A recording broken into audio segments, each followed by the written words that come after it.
moment. Thank you, everyone, and thank you, Pat, for those gracious remarks. I'm very happy to be with everyone tonight, even if public health necessitates that we're all not able to be together in person. I want to thank everybody in advance for your patience with me and with the judges as we work to make tonight's forum go smoothly via Zoom. First, I want to start by thanking Chief Judge Robert Morin for his exemplary service over the last 4 years. Thank you, Chief. We appreciate your service. Now, a bit about how the D.C. Superior Court judge is selected. That is, the D.C. Superior Court Chief Judge is selected. Upon receipt of Chief Judge Morin's announcement that he would be retiring in the fall, the independent D.C. Judicial Nomination Commission issued a notice of vacancy. The commission invited applications from the sitting Superior Court judges to succeed Chief Judge Morin for a term of up to 4 years. Ultimately, the commission will designate the chief judge from among the 3 applicants. But there is a role for the public. The commission invites comments regarding each of the judges seeking designation as chief judge. The deadlines for submitting your comments is June 19th. You may submit your comments via the commission online survey, which can be submitted online or printed for submission of a hard copy. Alternatively, you could write a letter to the commission. I encourage you to provide comments. A link to the commission survey is provided in the chat function of this Zoom. Also present in the chat function for this webinar is a link to the judges' official bios and their statements of interest submitted to the commission. Note that the chat function is only one way. It is not set up for members of the audience to chat with one another or leave comments. Now, a bit about how the forum will work this evening. We will proceed in 3 parts. First, each judge will make a brief 2-minute opening statement. We will proceed alphabetically. Next, I will be asking the judges to respond to a series of questions about their priorities and views about the role of the chief judge and how they will handle important issues facing the Superior Court. The judges will have up to 2 minutes for their response. There will be a timekeeper clock on the screen. Finally, I will ask the judges a few questions submitted by you, the audience. They will have up to 90 seconds to respond to those questions, but in general, we encourage brevity wherever possible. Let me apologize in advance because we will likely not be able to get to all of your questions in an effort to keep within the allotted 90 minutes. So you might wonder, how can you ask a question? You should see a box at the bottom of your screen that is called Q&A. That is where at any point during this forum, you can enter a question for the judges. There will be a team of us sorting and identifying the questions to be asked. Please try to keep them concise and delete your question if you hear it asked along the way.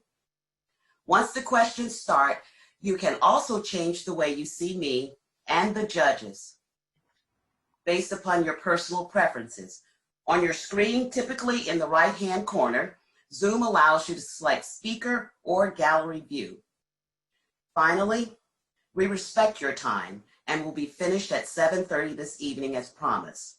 So we ask the judges to be concise wherever possible, which will allow us to ask all the questions while still finishing on time. With that, I would like to turn to the Honorable Anita Josey-Herring to make her opening statement.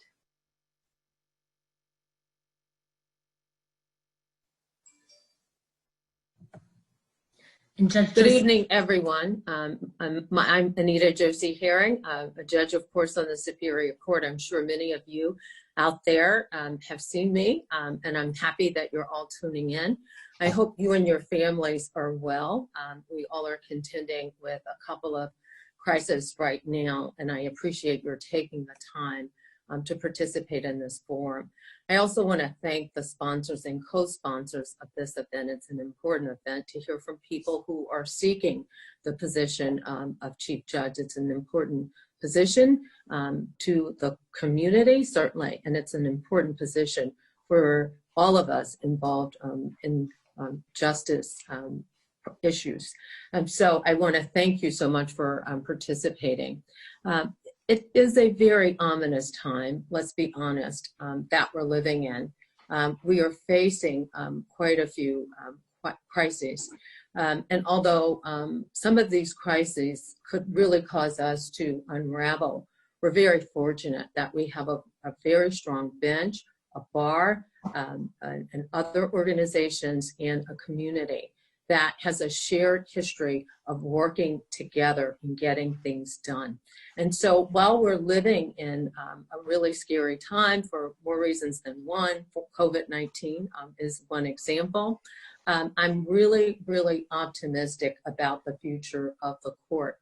Now, we have the two crises, COVID-19 and also a recent criminal justice crisis, which really has existed for a long time, but there were some recent events that really highlighted how much we need to work on the administration of justice to see that everybody has justice and everybody's provided equal opportunity, access, and treatment under the law.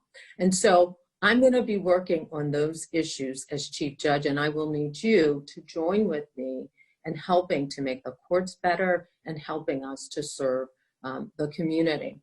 The court is going to have to work really hard, and Pat referred to it earlier, to really live up to our motto, or vision actually, but I like to call it a motto: open to all, trusted by all, and justice for all. And so those are really wonderful words. And really they represent ideals like many of the things in the United States Constitution. And so we have to work every day to make sure citizens who see what the court does, read about what the court does, see how judges interact with the public, understand that we are there and committed to doing justice. I can tell you my colleagues are toiling in the vineyards every day and are very thoughtful about the decisions they're making, because they know for every court case, there's a person on the other side. And so this is a time for strong leadership, and I am a strong leader. I was the presiding and deputy presiding judge of the family court. In those two roles, I served 8 years. So I have a very long and tested and proving leadership experience in the court, where we restructured the court. We didn't just initiate a program or project. We restructured the court and worked with federal and local officials. I also was the deputy director of the Public Defender Service. And so I come to the position with that experience, and I hope to pull the judges and our community together, and I'd be happy to serve. Thank you.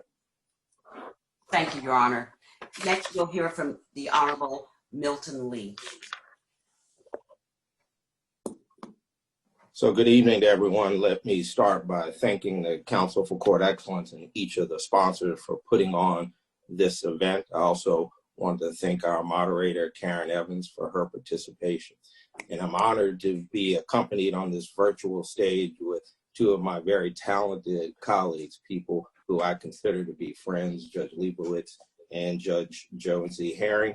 And I want to thank each of you for joining us at this event, because it gives us the opportunity to talk to you about our vision. Ladies and gentlemen, you do not need me to tell you how much life has changed since the COVID-19 pandemic hit the world. And the District of Columbia and its court system did not escape that force of change. It forced us to change the very core of what we do as individuals and as institutions. And the District of Columbia Court had to shutter its campus in mid-March, a campus that sees almost 10,000 people daily. And after we closed that campus, we were able to pivot to a virtual world where many of the cases were filed electronically, and many of you appeared before us in virtual courtrooms. We almost immediately changed the human footprint in the courthouse. And while we were not able to give you the same level of access that you enjoyed before the pandemic, we worked incredibly hard to make sure that our core services were available across each of the divisions. Ladies and gentlemen, we were even able in the family court to conduct a virtual wedding over on Meridian Hill Park on 16th Street. And as we reach the end of Chief Judge Moran's most recent administrative order, and the city continues to fight through this pandemic, the country has also had to come to grips with a long simmering movement that focuses all on equal justice. These combination of events makes the Superior Court's efforts to fairly administer justice even more important. And ladies and gentlemen, we must take advantage of this opportunity.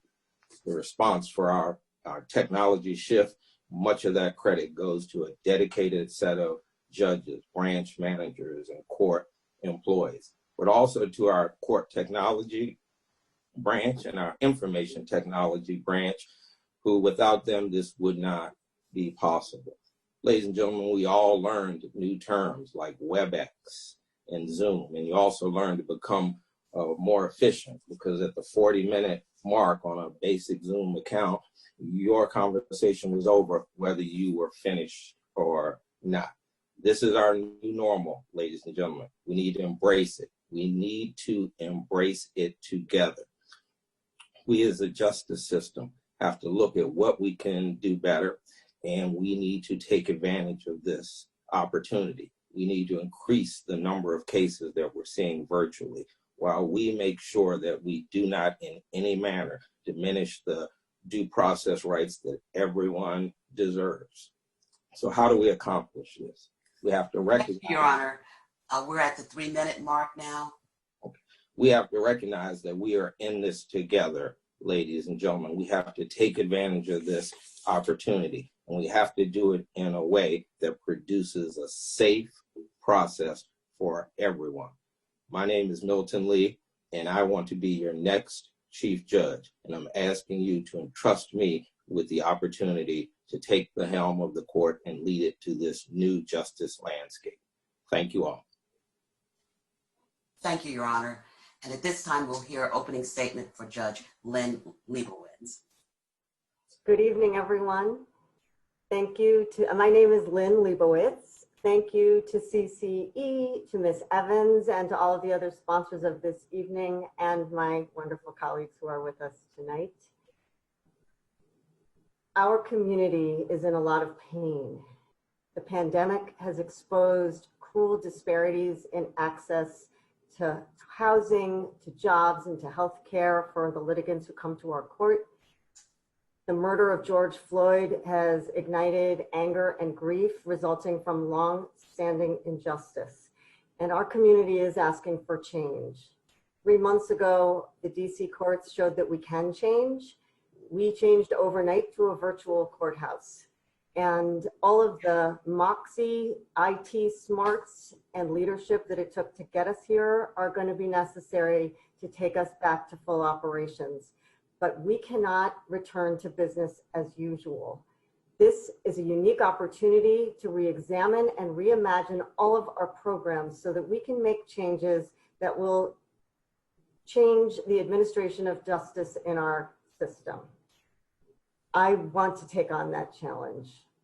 By way of introducing myself, I came to DC almost 40 years ago to go to Georgetown Law School. I met my husband on the second day of school waiting to get my locker key. I came to the Superior Court for the first time in 1985 in the Georgetown Criminal Justice Clinic. I prosecuted homicides in DC Superior Court in the 90s while raising my 2 children. I was appointed an associate judge 19 years ago. In the judicial assignments, committee assignments, and special projects that I've worked on, I've had involvement in every program in our court. I love our court. I love my colleagues, both judicial and administrative. They are the smartest, most progressive, most committed, most diverse group in any court in this country. I love my city. And I am asking for the privilege of leading our court as we move through this next difficult phase, and for the opportunity to start leveling the playing field for the litigants who have been left behind. Thank you. Thank you, Your Honors. Now we're going to move into our first round of questions. Each judge will have up to 2 minutes to respond to the same question, and we've randomized the order of responses. So for our first question, Judge Leibovitz will start. Question 1. Racial disparity in policing and the justice system is a significant national issue. Recent tragedies across the country have reignited important conversations about how racism in this country should be addressed. Two-part question. What do you see as the judiciary's role in responding to the reality of disparate racial impact in our justice system? And how, if at all, do recent events impact your sense of whether the court should be bold in addressing community needs related to civil justice? Thank you for the question.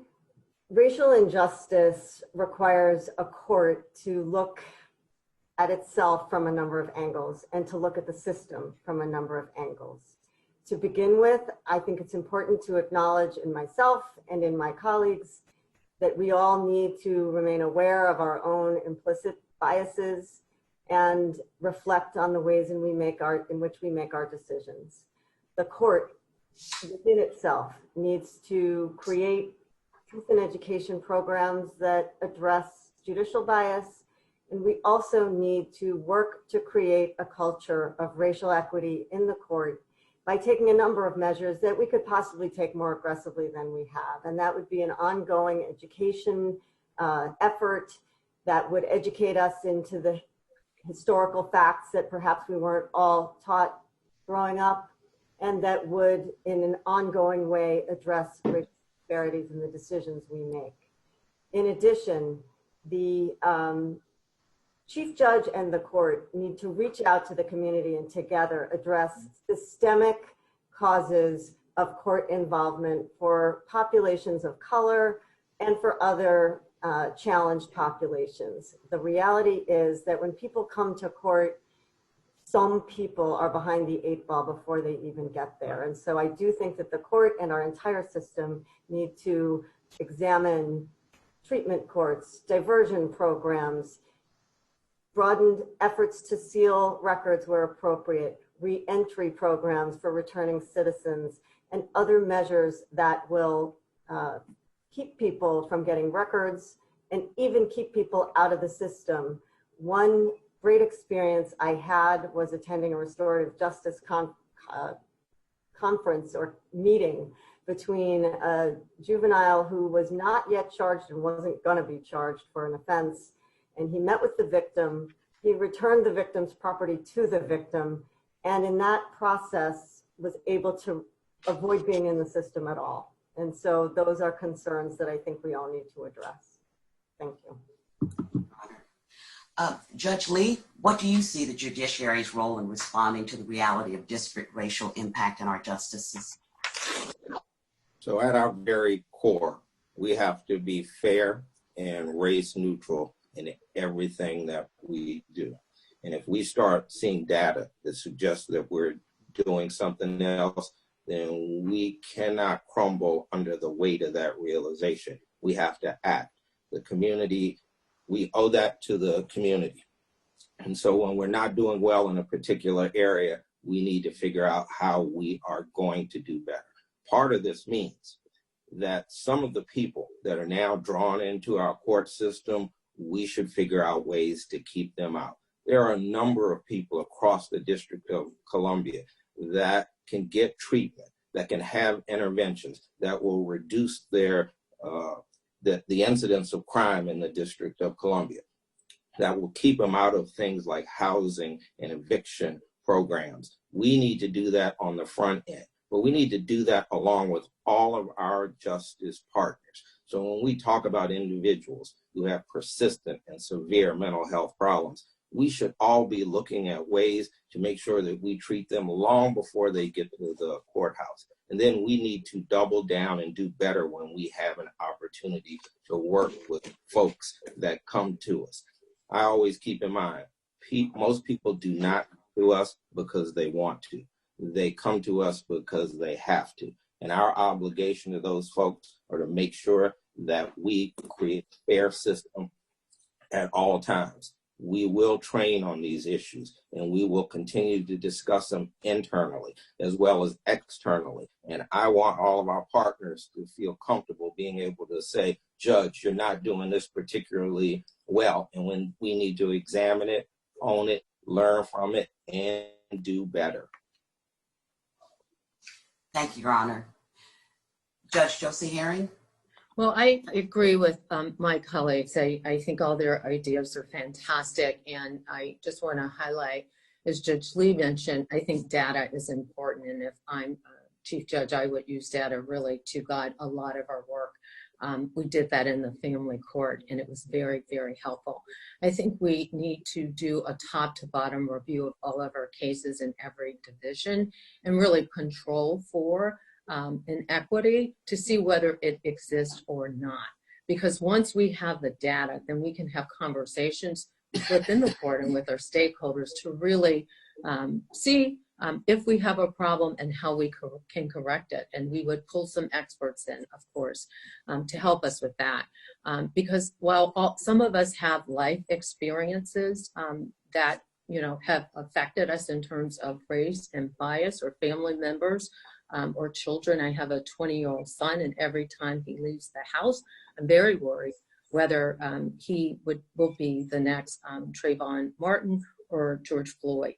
And so in the Black community, there has always been an understanding that the system doesn't always work out the way we think it should. But in my role as a judge and the chief judge, again, I use data. I am the chair of the Judicial Training and Education Committee, and ironically, just when COVID hit, we had planned a full 2-day conference for the judges and court managers on implicit bias. So we were about to take action, and we had some really fabulous speakers coming in, and we were going to do some exercises. And so I think it's time for us not to just talk about equal protection or how the law is not equally applied, but to really come face to face with some of the flaws in our system. Obviously, as a judge, we have to remain neutral and decide cases on a case-by-case basis. I think it's important really to poll the community to see what their view is about this issue. So if I'm elected, or not really elected, I feel like I'm elected because we've been huffing it pretty hard, all of us. But if I'm appointed chief judge, I actually would go on a listening tour within the first 100 days of starting the job. And I would survey the community and have those surveys ready when I hit those communities to meet with the ANCs and others in the community to see how they feel about what the court is doing and what the court can do better. I would also charge the Jury Instruction Committee with developing instructions that address the issue of bias. Attorneys have asked us to do that over and over again. I think the time is right to do that now. And of course, training should be there for everybody on the front end when they start work at the court, whether they're staff people or managers or judges. I know the training committee does have an implicit bias training, and I actually have conducted it along Your Honor. a handful of my colleagues. We're going to talk about implicit bias in another question, so we'll be interested in your response at that time. Okay, if I can just finish, I'm just going to finish off. And so I'm just really eager to work on this issue because what we're really talking about, even though we've noted a few incidents, is 400 years of discrimination supported by law, which cannot be fixed in one training session or one talk with people. It must be embedded in practice and the work that we do in the court. And I would make a permanent program available to the judges and staff. Thank you so much. Thank you, Your Honor. Let's turn to question 2. The operation of Superior Court has changed drastically in response to COVID-19, with unprecedented remote access available to litigants. Remote operations present enormous challenges to residents who may have limited technology capacity, but they can also save low-wage workers or people with disability from waiting hours for their cases to be heard or needing to find childcare, for example. What steps would you take to ensure that the positive aspects of remote operations continue to be available even after the crisis? And we'll start with Judge Lee. So one of the things that I think is not going to be a news flash for everyone is that the days of bringing in many litigants at the same time in the courthouse, those days are over. The COVID-19 pandemic simply won't allow us to operate that way. We have to be prepared to shift to this virtual world. And we have done one phenomenal job at doing that on the fly, but we need to continue to do that. So part of what we need to think about is not just how do we reach the lawyers that are connected to cases, but how we reach all the other people connected to cases. So I would be promoting that we set cases to be done virtually in blocks of time. So everyone wouldn't be coming in at 8:30 in the morning. Litigants would get a 9:30 time slot, 9:45 time slot, for example, and we would do that throughout the day so that we could process cases without having people necessarily having to come into the courthouse and also not having to take an entire day off. We would also have to look at how we structure our calendars. And so we have this traditional model that has worked incredibly well for us for years and years and years. We need to go back to the drawing board on that. So some calendars might have trial days. And on those trial days, we cannot keep litigants waiting. We have to stick to our schedule. And we need to be able to have other judges step in to handle those matters. We, ladies and gentlemen, are going to be creating a brand new system. We need to talk about it, and nothing is off the table. This is not a time to think outside the box. This is a time where we need to start thinking as if there is no box. And for our citizens that do not have access to what is needed to appear remotely, then we have to ask our partners to step up, but we've got to do the same thing at the same time.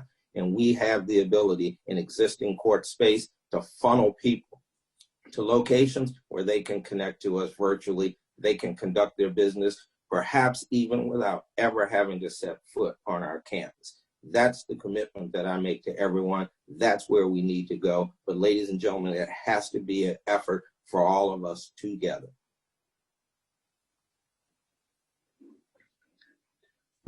Karen, you're muted.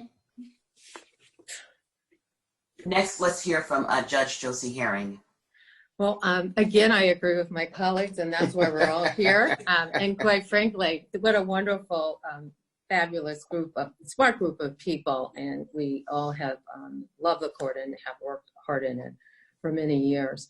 I actually think it's wonderful that we have realized some benefits of using technology and having remote hearings, whether people connect up telephonically, which you can do on WebEx, if you don't actually have a computer. But if you don't have a telephone, obviously, I think we should be working with the community to see, and when I say the community, the city, to see what city facilities that people commonly use can be places where we have electronic hookups or computers or iPads for people to interface with the court if they have hearings. In almost every neighborhood in the city, there's a library somewhere. And I think libraries are a prime example of the type of place that might be used to connect us with members of the public who don't have access to the internet or computers or even a phone. I also understand that the court is doing some interesting things. I mean, we have videos that are coming out to explain the operations in every part of the court. And to the extent that there is a community website or listserv, I think we should send that out to people so that to the extent individuals have the ability to come online, they can see what we're doing and actually work on their cases, file documents, get reminders, and do things that would be helpful to them in the court process. But for those who don't have computers, there's an ANC in every neighborhood. And I would work with ANCs to really, again, survey the community, to see what works best for them. I also think it's important for us to understand that as we are doing these virtual hearings, we have to make sure people understand how to use the equipment. For example, a pro se may not know to mute a computer, or maybe they do. Maybe it's just me. But we should also provide some training for people in the community to use technology that links them up with the court so that we can serve them better. So for anything that really has turned out to be a benefit and hopefully is not controversial, I think we would be smart to implement that. There are going to be some deal breakers though, and I, was a public defender. And so you're going to get some fights over whether you can have a virtual trial because people want their constitutional rights protected, and they have a right to a trial with people there, and what there means today certainly isn't what there meant yesterday. But I would do nothing to minimize the rights of individuals who are constitutionally given protections and the protections that go along with trial.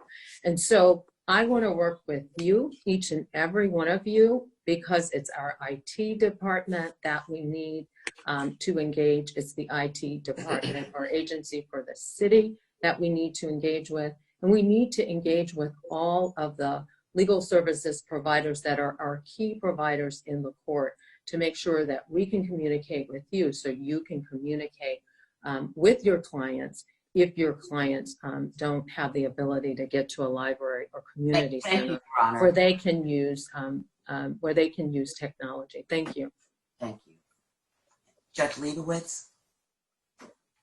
At the beginning of the COVID crisis, Chief Judge Morin asked me to coordinate the process of going remote because I'm the co-chair of our IT steering committee. I worked incredibly closely with Norma Thompson, who I hope is listening to this shout out right now, who is the head of our IT courtroom support team. She essentially put us virtual in a week. And what we did was, our goal was to be able to hold hearings from courtrooms with nobody in them. And we can do that now. And we're purchasing equipment, so we're going to be able to do it in 100% of our courtrooms. Landlord-Tenant, all over the Moultrie building. We will have the choices to be entirely remote when health needs require it, and to be partially remote when we're able to start coming back.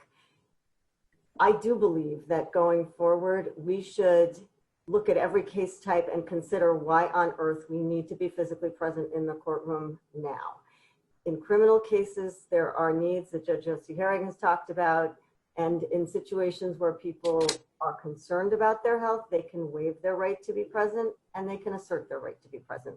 But in every other case type, we have employees who are capable of teleworking, who have done so brilliantly. They can go into our court case management system remotely from home and docket things, file orders, and make notations. We go into our court recording system from home and make a record for the Court of Appeals. So I do think we should do as much of that as possible going forward. Many litigants have to leave work, leave their kids behind, fail to pick them up from school, care for other relatives, and don't want to have to come to court. We should make that opportunity available. Some of the concerns are remote connection. And for people who either don't have devices or don't have enough broadband, the court has, and I personally have, communicated with an official who works for the mayor to discuss ways in which we can identify government properties where we can create remote locations for citizens who can't get online at home to attend WebEx courtroom conferences. The other thing that's fantastic is that our WebEx license is about to allow toll-free calls and connections to our hearings. So those are some of the tools that we'll have at our fingertips going forward. Thank you.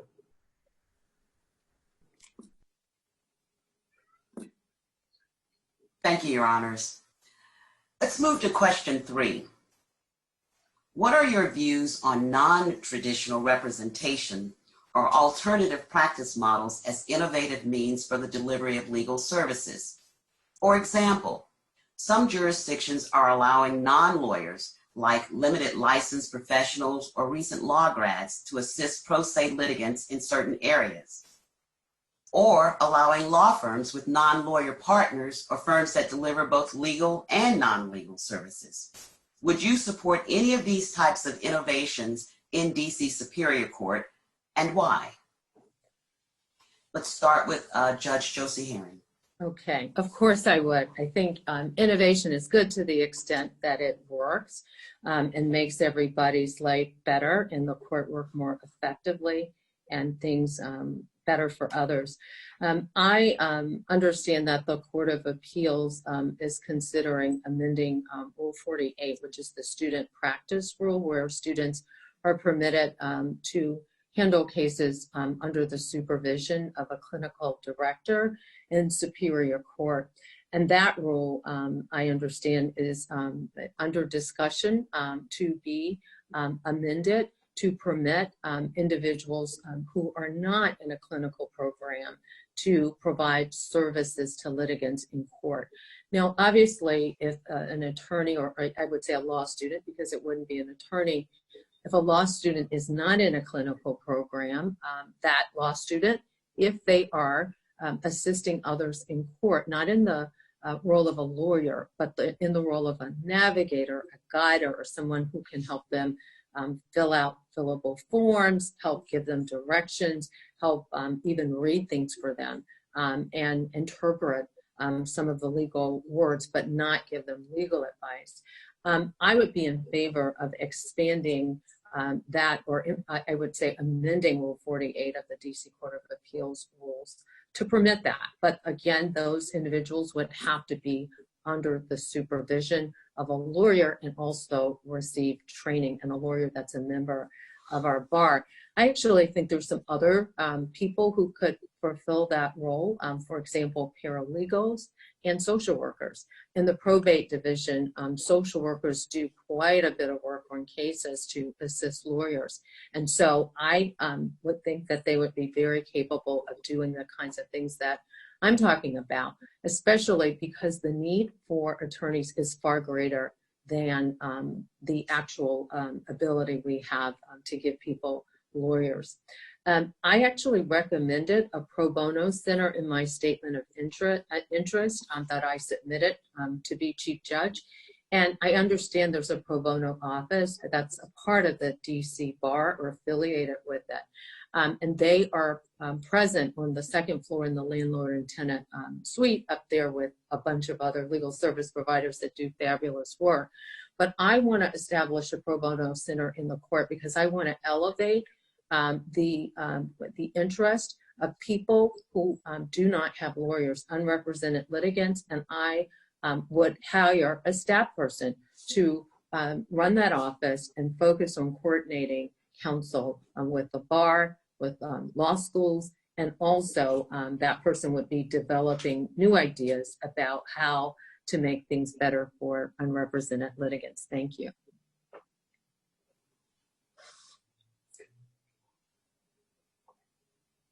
Next, Judge Leibovitz, would you support non-traditional or alternative practice innovations in Superior Court, and if so, why? Yes, yes, and yes. But I have to start by saying that now, especially, everyone on this call and everyone in our community has got to stand up for Civil Gideon. And by that, I mean legislation and money and a commitment to full representation for poor people.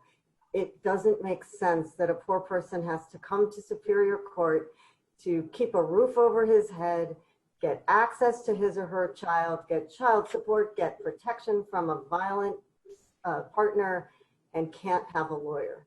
And so, yes, these other forms of assistance are critical, but we have to focus on Civil Gideon and full representation. That said, I want to give our bar a lot of credit. I think we are actually ahead of other jurisdictions in non-traditional forms of assistance. In our court, we established a navigator program in the high volume courthouse or building where navigators assist people in filling out forms, directing them to services, and helping them find legal services providers. I would like to expand that. Unfortunately, it's a budget issue. In addition, the DC Bar established a pro bono task force that has been extremely active and that I've been a part of because Chief Judge Morin asked me to serve as the court's pro bono liaison to the bar in 2016. In that task force, amazing innovations have been discussed to include incubator law firms where young lawyers are supervised by existing law firms in taking certain cases in family court. The Affordable Law Firm exists to help people in domestic relations cases at Georgetown University at low cost legal services. DC Refers is a low bono legal services program. In addition, the task force has generated a plan to have attorney of the day expanded in our court so that there are attorneys present on the days of initial hearings who have volunteered from law firms all over the city. The City Council and the Mayor have supported a housing right to counsel program or project that is supported throughout the bar robustly. And so there are many programs in place. And I just have to give a shout out, I'm sorry, to George Washington Law School, who has partnered with us in our probate self-help center to allow law students to provide legal assistance in the self-help center and in certain proceedings. And that's an unprecedented partnership that I'm really proud of. So we do a lot, and yes, we should have all those services. Thank you, Your Honor. Judge Lee? So I think of this in really two pieces. There's certainly the representation that's critically important inside the courthouse, but there's also the piece about giving individuals access to justice. And so I see those as really two different things that we have to work on simultaneously. Just the other day, I had to do a temporary protection order for a woman who had a case manager from a mental health service provider. That individual would not have been able to access the services that she needed if it were not for that service provider. It's just a plain fact for many people across the city. And so we need to do more to make sure that we are doing outreach and so that people aren't hindered in their ability to access the court. But we also need to make sure that when people come to court, that they have representation available to them. We've done wonderful things with the bar. We've done wonderful things with navigators. We've created self-help centers. There's a child support resource center. We work with criminal justice clinics. We work with clinics on the civil side from the University of District of Columbia. All of those are great things that we do. Now we need to do it like we're on steroids. We need to make sure that people have lawyers, that they have resources. And part of what I would like to do is to create a center inside the courthouse staffed by court members that will help to produce what we have referred to as civil get-in. We have way too many cases in the courthouse where it has long concerned me, where one side is represented and the other is not. We need to look at all the alternatives you suggested, but we need to look at more, and we need to look at what other jurisdictions have done. And we need to implore the city council, and we need to implore other stakeholders to step up, and we appreciate what you've done, but you have to do more. And the court must be a leader in this area. Thank you, Judge Lee. Let's move to question 4, and we're going to start with Judge Leibovitz. Much of the work around improving and updating court processes or rules happens only at the division level. For example, a creative reform or strategy might be pursued in one area of Superior Court, but not another. What is your philosophy on court reform? Should it happen within divisions under the guidance of presiding judges, or would you prefer court-wide planning to institute common approaches more broadly? So I understand this question to raise the tension between centralization and consistent processes and decentralization and more freedom to innovate on the ground. And so I think the answer has to be some of both. I'm aware that it's an access to justice issue when brochures, signs, methods of communication, filing procedures are different in every possible case type, because citizens who are, especially those who are unrepresented, cannot sort everything out. And so consistency in those types of processes is important, and centralization is important. In the selection of our new case management system, which is going to come on board in the next year and a half, the court has actually undertaken a phenomenal effort to standardize and systematize business processes, forms, codes, and it's a phenomenally difficult and huge process, but it's important. But I would say that it's also important to remember that the judges who are in leadership and the managers who are in leadership in every program are incredibly smart and incredibly knowledgeable about their programs. And I would not want to centralize to such a degree that they were not free to innovate, to solve problems. Especially in this time, we've seen such phenomenal examples of people coming to the table with fresh ideas. I want to give another shout out to Rita Blandino, who is the director of the Domestic Violence Division. She saw COVID coming, I think, before any of us, and knew that she had to come up with a system for domestic violence petitioners to file remotely. And she got an agreement to transfer operations from the hospital where it could no longer happen to the 7th District, and created an arrangement with legal services to allow people to phone in, get assistance with filing a petition using online forms that the court has generated for interview generated forms for self-represented persons. And so Ms. Blandino created a system for completely remote obtaining of temporary protection orders in domestic violence cases that if she might not have created if she had felt she needed to seek authority from the chief judge before acting. Thank you. Thank you, Judge Leibovitz. Judge Lee, tell us what you think court processes what changes should happen within divisions, or would you prefer court-wide planning and changing? So I agree. We really have to do both. There will be some instances, clearly, where we're going to make some court-wide changes. I mean, look at what we've just done with remote technology. But there will be other instances where we're going to have to drill down and be very specific in divisions that just don't work across the board. Here's one of the real beauties about being chief judge. You have this elevated view, this 30,000-foot view, where you can look at all of this work, and then you can make suggestions and recommendations about what we should be doing across divisions that really makes sense. But we also have to have the ability to rely on some very talented set of judges, managers, and employees in the courthouse that can tell us when things simply have to be unique to a division. So let me give you an example. Just in our rulemaking process, Judge DeToro has just done a heroic job in terms of getting our rules before the Board of Judges over the last several years. There are some rules that might work well across the entire court. So we might have uniform rules that work for this remote technology.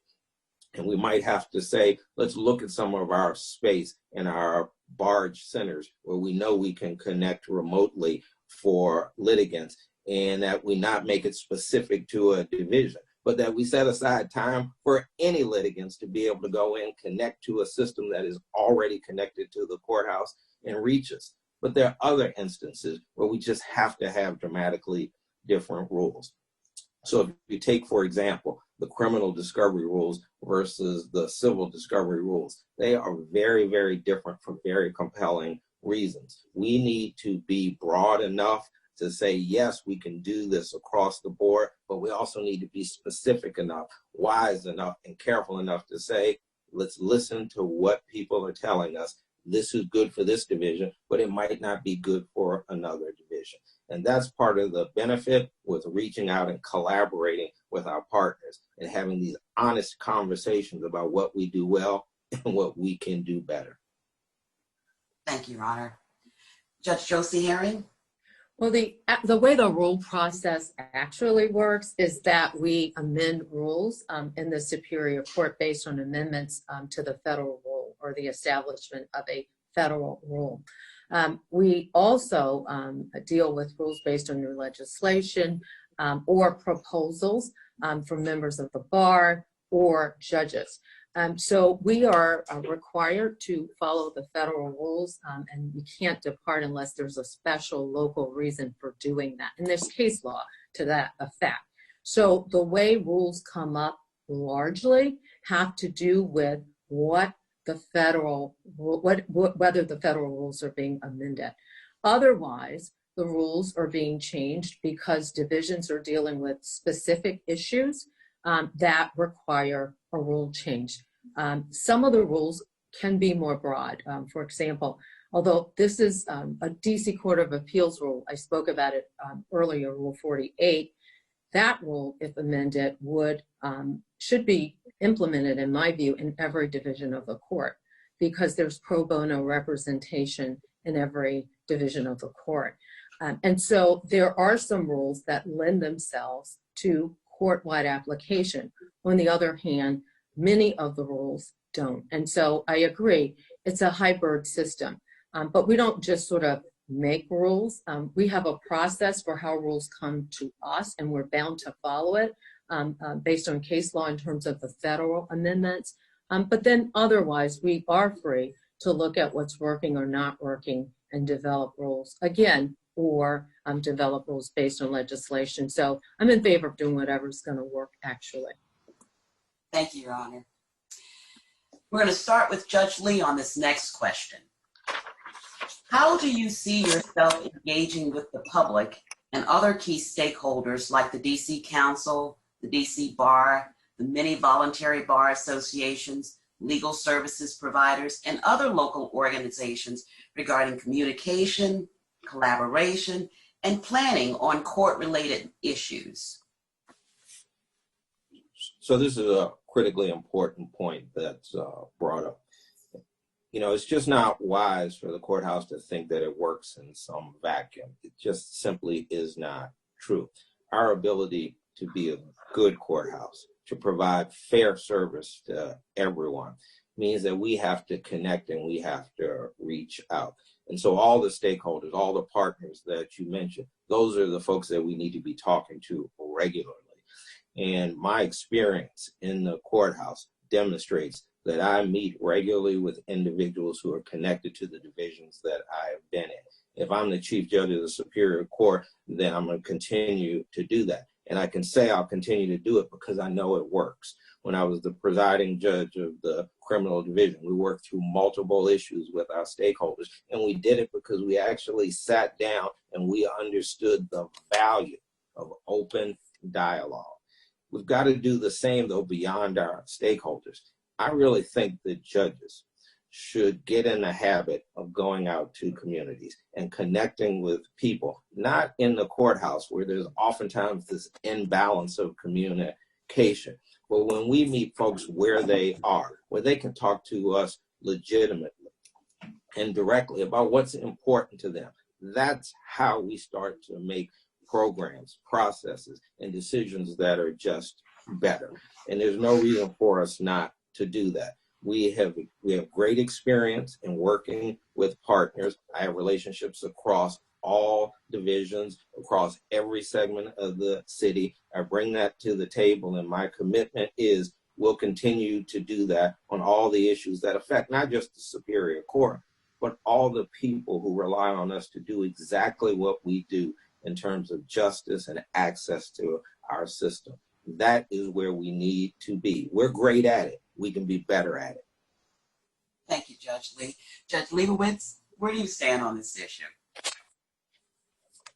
I have found in some of the roles I've played, including the pro bono liaison, which has brought me out into the legal services community and the access to justice community much more than I had been. And also when I was presiding judge of the criminal division, working with Judge Lee, that I think it is so rewarding to sit down with people outside the court and hear what they have to say. Courts are incredibly conservative places, and there's a lot we don't learn inside our walls. I enjoy sitting down with people from other organizations, from other advocacy groups, and citizens to hear what they have to say. And if there's criticism, I can take it. I actually like to hear it. I think we need to know what people think and what ideas they have and what proposals they want us to bring back to the court and consider. I also think that I hear from people a great deal of frustration that they feel they don't know how to communicate with the court.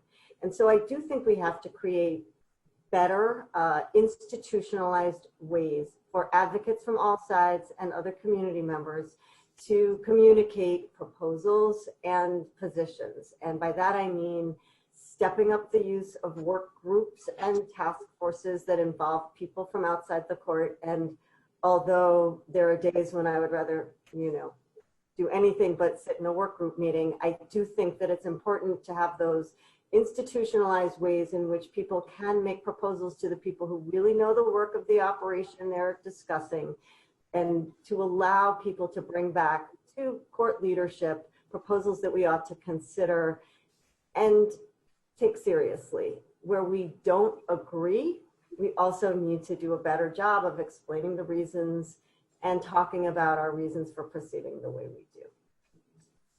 Thank you, Your Honor. We're going to turn our attention to a little bit of a different topic. So, serving as Chief Judge requires more than just legal and judicial expertise. It is an administrative and managerial role as well. I'm going to start with Judge Josey-Herring. What do you believe qualifies you to excel in this capacity?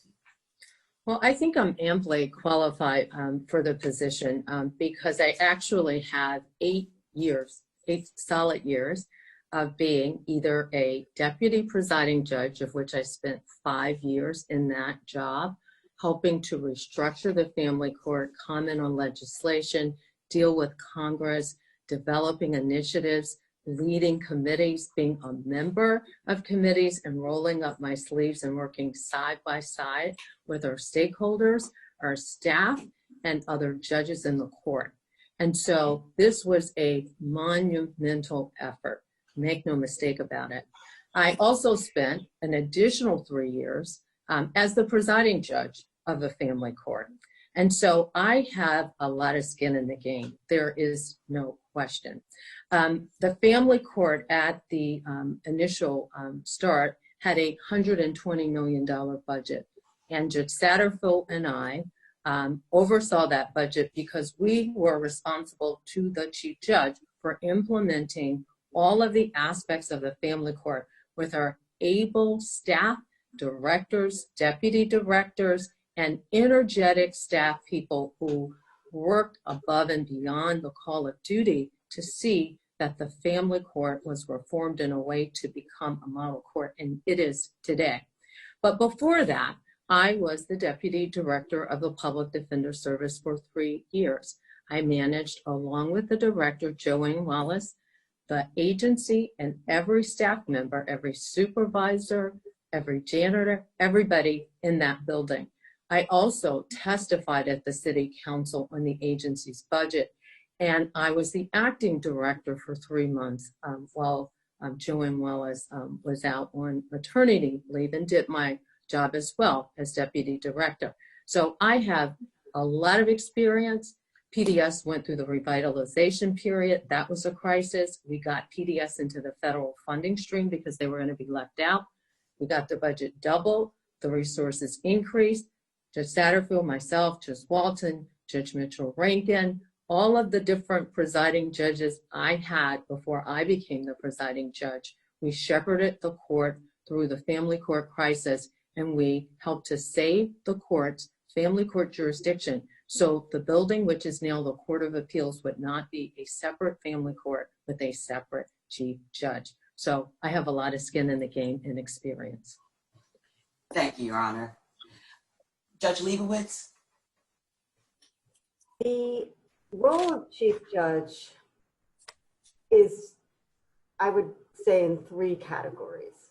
The one is to be a judge, to make decisions fairly, to consider facts, to consider the law, and to make the best legal decision and factual and most fair decision possible. And that's a job that all of us hope to do, and that the chief judge, if he or she is lucky enough to get back into a courtroom, would do. The second role of a chief judge is to manage the court in the clinical sense, to watch the budget, to make judicial assignments, to look at resources, to look down the road and address the problems the court is going to face. And in that role, I do think that the most important thing a chief judge can be is a good servant to the court. In other words, that the job is not one of putting one's face up on the poster, but rather to gain the trust of one's colleagues, both judicial and administrative, to be transparent in discussing bumps in the road that are coming down the way, to discussing issues that have to be resolved, to hearing the voices of others and raising up the diverse voices of everyone on our court, both again in the judicial troops and in the administrative ranks. And finally, to be transparent about the reasons for decisions when we go forward. And so serving the colleagues, serving the court, and being transparent is important to management, and I would commit to doing that. The third piece of the job is one that I only have 4 seconds to talk about, but is the most important part. It's the bully pulpit occupied by the chief judge and the responsibility to reach out to other stakeholders and partners to examine our system and collaborate on ways in which we can make it better. And I do believe that the court exercises a great deal of moral authority in that role, and that a chief judge should view his or her role in that way and reach out to government partners, stakeholder agencies, and the community to lead in changing the landscape of our system of justice. Thank you, Your Honor. Judge Lee? So chief judge has to be many things, and you've got to be really good at all of them. Inside the building, I have worked across the divisions. Everyone in the building knows that they can rely on me to produce. They know they can come to me with concerns. It's important that they understand why we make decisions that we make. When I took over the criminal division as its presiding judge, Judge Moran said to me, look, we are short of 11 judges across the courthouse. This is unprecedented. How in the world are you going to manage things in the criminal division if I can't get you a full complement of judges? And I said to Judge Moran at that point, I'm not even worried about it. Well, okay, wait a minute. I was worried about it, but I didn't want him to be worried about it. And I said, give me what you got, because here's what we're going to see, Chief. You're going to see people in the division with me roll up their sleeves, and they're going to do more. And they're going to do more, and they're going to do it better. Not just the judges, but the staff across the entire courthouse will do it. I will motivate them. They will see me in the trenches. They know when we're short of judges, I will put a robe on and I will go to court and I will handle cases. And I will always lead by example. The struggle is real. We knew it, we went after it, and we produced. We looked inside our division with a shortage of judges. At the mid-year point, we were actually doing better than we had done the year before. We took on additional obligations the next year, and we did even better. I don't deserve all the credit for that, but I do understand that leadership means that people have to be willing to work. You have to share a vision. You have to communicate. You have to be open. You have to be transparent, not just in the building, but beyond the building as well. When people understand that we're in this together, they will join, they will work, and we will excel at what we do. Thank you, Your Honor. Question 7. So, D.C. Superior Court has high rates of pro se litigants. with as high as 80 to 97% of parties proceeding without counsel in some areas of the court. How will you address this challenge? What reforms outside of simply securing more lawyers would you recommend to make Superior Court more accessible to the thousands of litigants in our courts who do not have lawyers? Judge Leibovitz, let's start with you first. Thank you. I would first of all say that there have been a lot of proposals that I don't know that I would support, one of which is to require pro bono participation as a condition of bar membership, because I do think it's so important to have it be voluntary.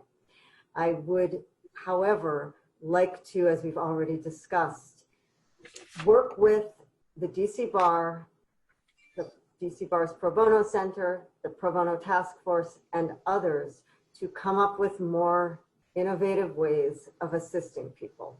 One of the projects that we're working on in the Pro Bono Task Force Housing Work Group, and it's run by Becky Truth of the Pro Bono Center, so I thank her, is to expand the use of attorneys in courtrooms. I have been a proponent of that, and people have said to me that, you know, that's not going to happen, don't you? But they're now talking about doing it, and I'm really pleased.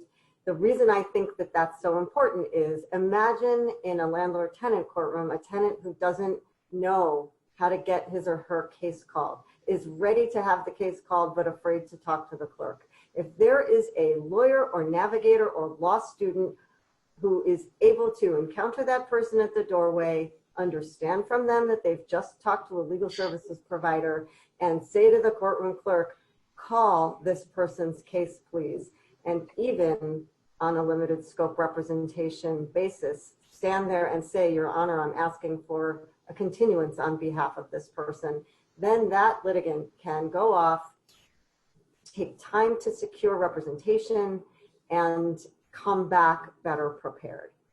The Affordable Law Firm and the Pro Bono Center have also initiated a new program in family court where limited scope assistance will be provided in the courthouse with referrals from the Family Court Self-Help Center. And so that's another in-court availability for immediate assistance. And so once again, I advocate for Civil Gideon, but I do think there are many innovations that we can put in place. Thank you, Your Honor. Judge Lee? So this notion that it can't be done is one we have to move away from. It can be done. We just have to have the will to do it. But it means that we've got to reach out across the board to do this. We need the bar to help us in this regard. We need law schools to help us. We need law firms to step up and do it. But let me make it clear. I do not want lawyers coming to court just because they have some sense of obligation to the court. I want them to come in and provide superior service for people simply because people deserve it. The system works better when both sides are represented. We see far too much of a system set up where there's a lawyer on one side and a lawyer on the other side. And for me as a judge, I know that I do a better job, that I make better decisions when I hear everything that I need to hear. We need to have navigators. We need to meet people at the front door when they come in each day and find out where they are in their case process. And we can't be afraid to say, we just need to step back on this case for a moment. This individual needs time to secure a lawyer. And it's not sufficient for us just to say, go find a lawyer. We need to create very direct avenues that we can suggest to people to go and to get service. You have a tax problem, go to the University of the District of Columbia Tax Clinic, see if they can help you. You have a domestic relations problem, let's go to our self-help center. Let's see what the bar can do for you. You have a child support issue, let us direct you over to the Child Support Resource Service Center. We need to be more aggressive and stop talking about doing it and work with our stakeholders to figure out how we're actually going to do it. Can we do it? The question that I ask to everyone is this: why can't we do it? Thank you, Your Honor. Judge Josey-Herring? Well, of course, I have always walked the walk and just not talked the talk. And quite frankly, I was a member of GWAC and doing public service when I was still in law school, because I was an evening student at Georgetown and worked for Gloria Sultan, who in the solicitor's office at the Department of Energy on something that you might not find so fun, crude oil entitlement, refiner bias issues. And so she was the president of GWAC, and so she recruited me to join. GWAC as a law student, and I have been in the community, quite frankly, doing public service and community service ever since. I've been on transitional housing boards. I've been on mayoral task force to deal with substance abuse and mental health. I've been on mayoral boards to deal with neglect and abuse and juvenile delinquency issues under multiple mayors.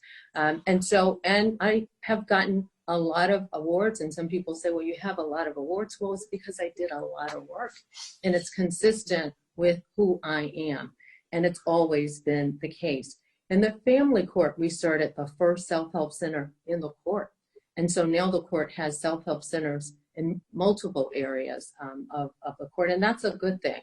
We partnered with the DC Bar, the family law section of the DC Bar, to provide attorneys for people in domestic relations cases way back when.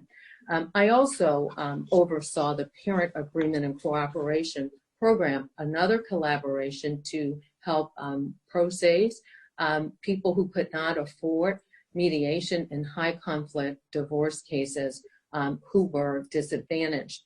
I've done other things in the court, and I always work with stakeholders. That's how we got the work done in the family court. That's how I've sort of viewed the partnership that we must have with others, and I would do that as chief.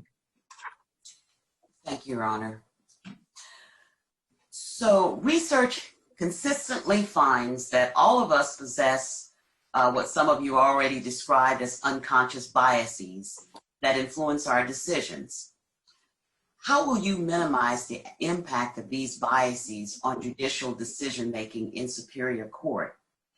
And additionally, for many litigants and witnesses, conducting hearings and rulings with a trauma-informed lens is critical. What are your thoughts on training judges on this approach and ensuring that this lens is consistently used in our courts? And let's start with Judge Lee. So, one of the things that we don't publicize, I think, enough is that we do training like this all the time. As Judge Josey-Herring indicated, we had a training come up that was canceled because of the pandemic. A few years ago, we did some trauma-informed training during one of our sessions. We've had sessions on pro bono litigation. The real big first step is recognizing that things like implicit bias exist. And once you recognize that it exists, then you have to go about the task, the business of making sure that people are aware of it and that they work in a way that doesn't reflect that bias. We train a lot. We need to continue to train a lot. But here's one of the things that I think we need to do. We need to test one another. We need to challenge one another in the courthouse. We all enjoy these critically important jobs where we touch multiple people every day. And we don't usually get critiqued on that except for some very important times in our lives. We shouldn't be afraid to have people come in and say to us that we are not working through some of these implicit bias issues well. And then we need to double down on that and we need to do better. But doing the training is a great first step.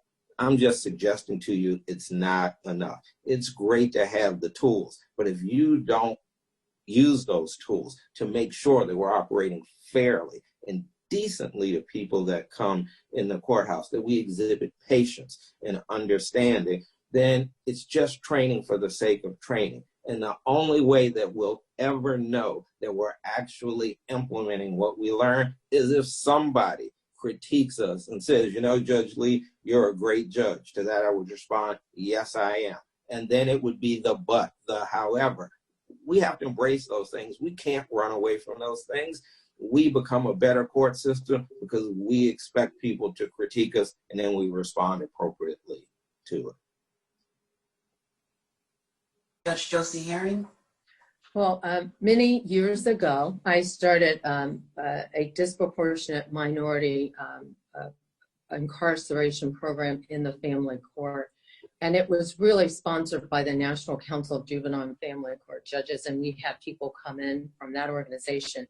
I ultimately was on their board for 6 years and chaired their governance committee. But that organization came in and they took us through a series of training. And what we realized was the judges have decision points at different points in time in a case that are discretionary. And so it's at those decision points where you're exercising your judicial discretion that implicit bias may creep in. And you may have implicit bias. You don't have to be black or brown or white to have implicit bias. All of us have implicit bias because we live in a society where there are societal cues telling us who's good, who's bad, you know, who's pretty, who's not, who should be in this job and who should not. Gender bias, other bias, race bias, bias based on national origin as well.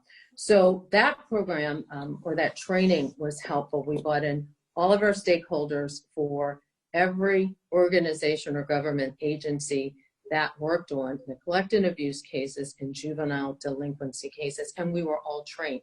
We also had someone come in to take us through several exercises so that we could find out whether we had been privileged or not in our lives and how that might impact our perspective. That was really eye-opening.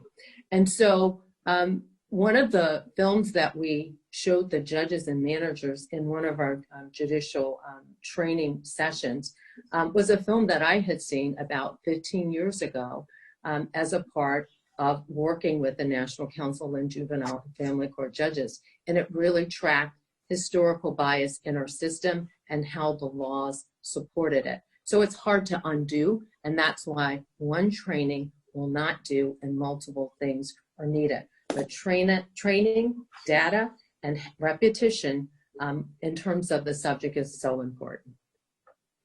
Thank you, Your Honors. I appreciate you taking the time to answer the questions that we posed to you. At this time, I'm going to ask some questions that have been submitted by the audience. So just give me 1 second here. Okay, this is an audience question. And we will start with Judge Josey-Herring. Here's the question.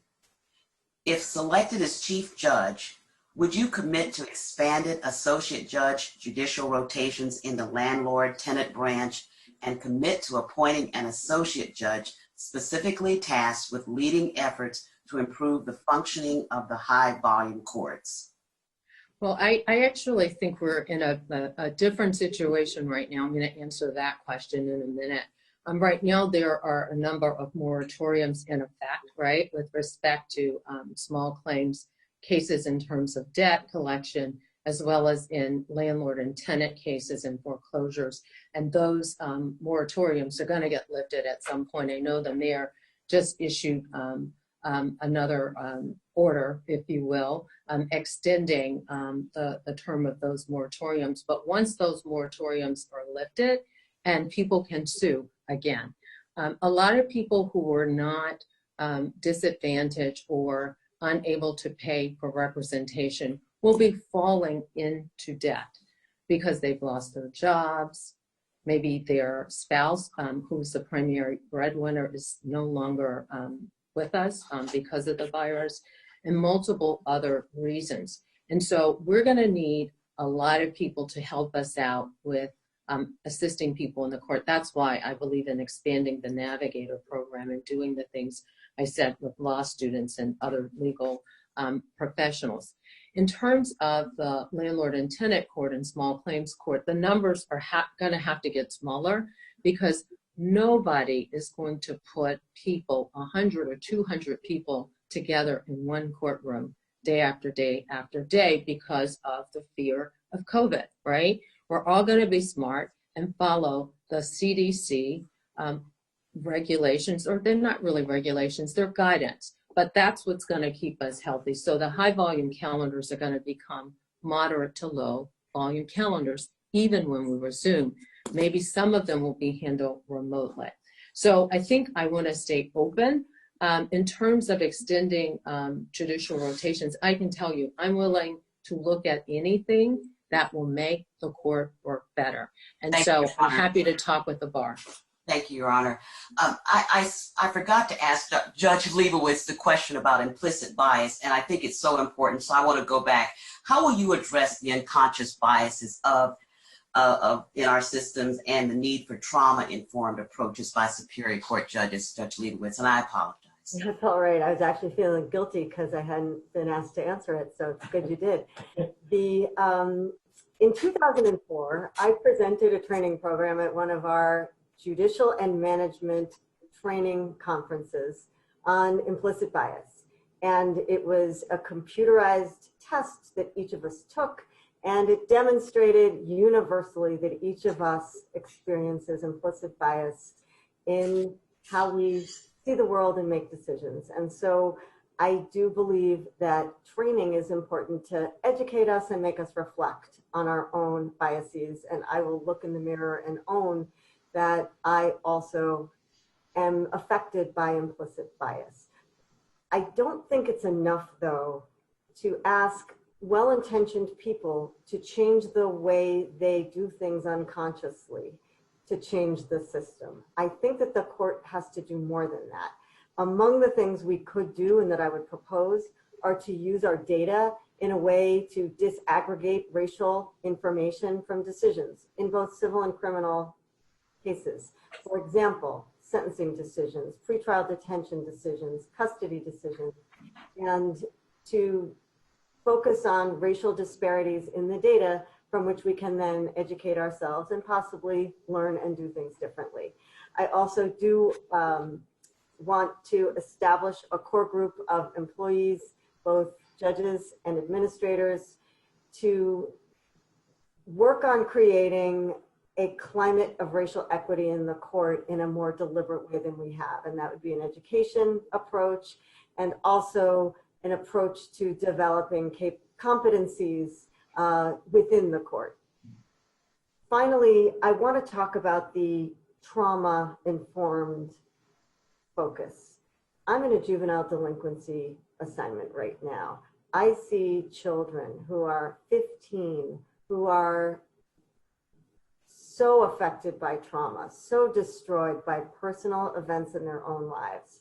And I believe we, as a justice system, have to begin to address their needs in a more concerted way.